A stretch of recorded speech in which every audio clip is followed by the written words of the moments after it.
I'm Janessa Peno with Shore West Realtors, and this is Conversations with the Pros.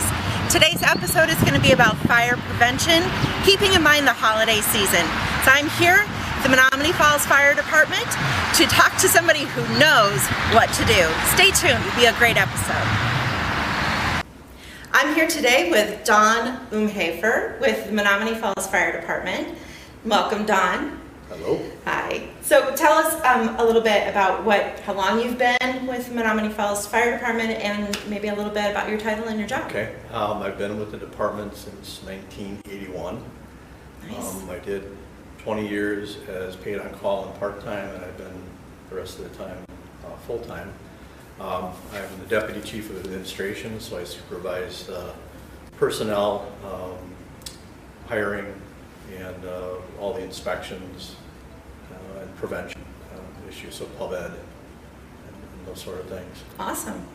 Well, thank you for everything that you do for our community. I really appreciate it. So today's episode is a little bit about fire prevention, which is right up your alley. So tell us a little bit about what are some things that homeowners can do, thinking about the holidays and kind of what's coming our way. Okay. The holidays are just a different time of year. It kind of upsets our regular routines. More people around, more cooking, and so those are some of the things that do create the risks. If you wanted to start with just cooking, okay. That one is usually it's one of the more common causes of home fires, and it's usually due to not attending the food while it's cooking.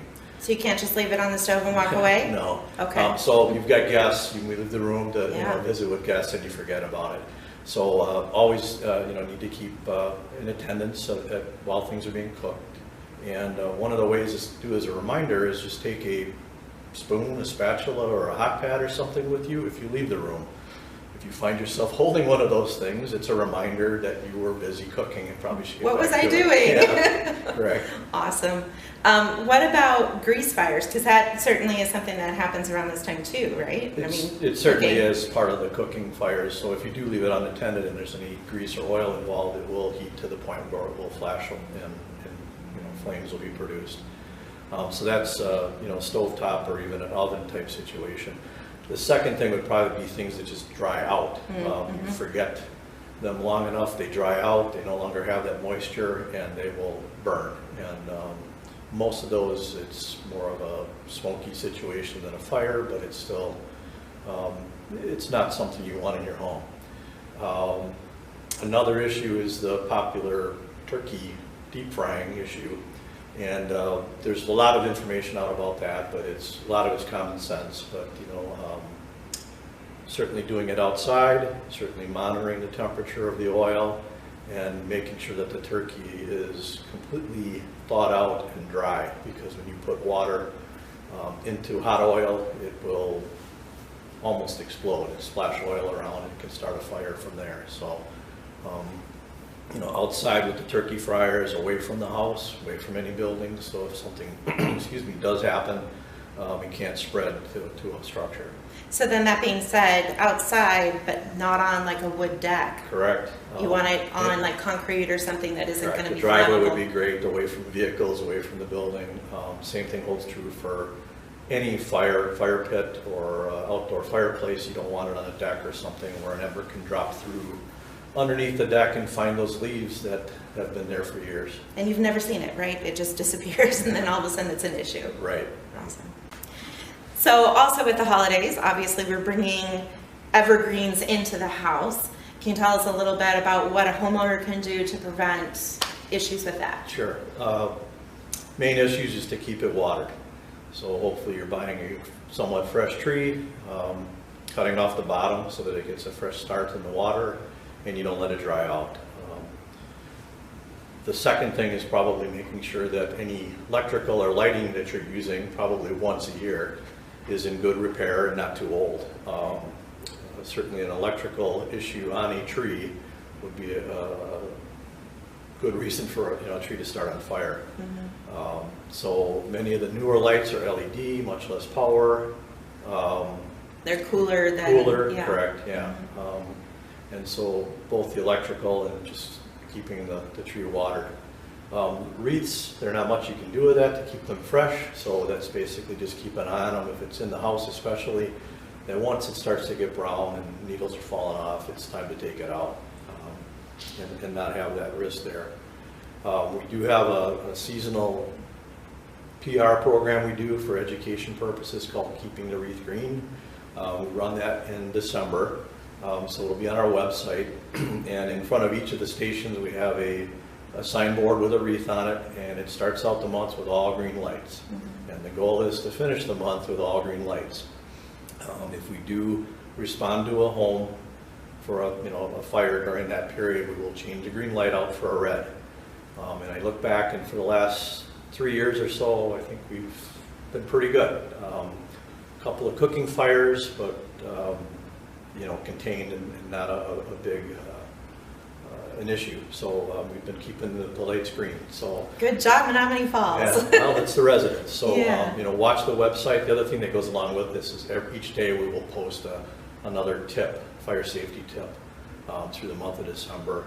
And the whole list of tips is available on the website too, if you just want to read ahead. Sure, awesome. One other thing that I would think would be more popular during the holiday season is candles.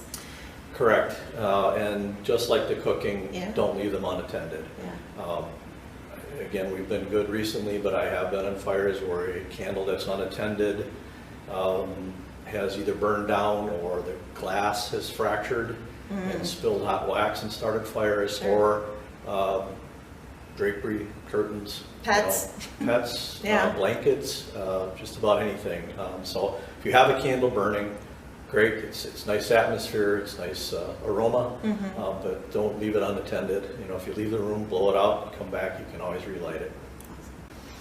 So daylight savings is coming up, and this is a good time for homeowners to do those fall things for their home. So from your perspective, what are some of those things that we should be mindful of and take care of? Sure.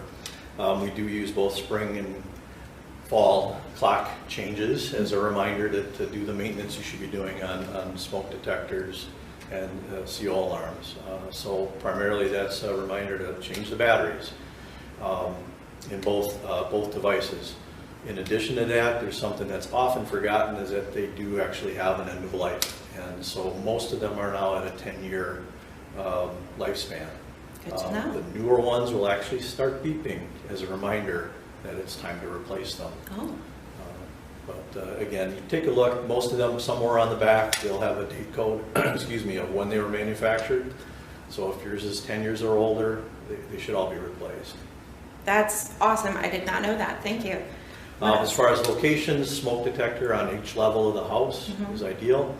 Carbon monoxide detectors certainly could have it on each level, but it's primarily there to alert you to something that's odorless, colorless, you're not going to detect. So certainly near sleeping quarters. So okay. Near the bedrooms, you could put one in each bedroom if you'd like, but if it's traditional layout with the hallway outside the bedrooms, in the hallway is a good spot for them. It'd be loud enough. It's loud enough that you'd hear it in the bedrooms even if you had the door closed. Fire extinguishers, good time to check those also. Should have an extinguisher on each floor of the house, an ABC extinguisher. Make sure one of them is accessible for the kitchen.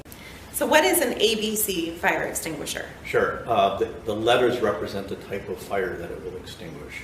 So A is ordinary combustibles, so that would be paper, wood.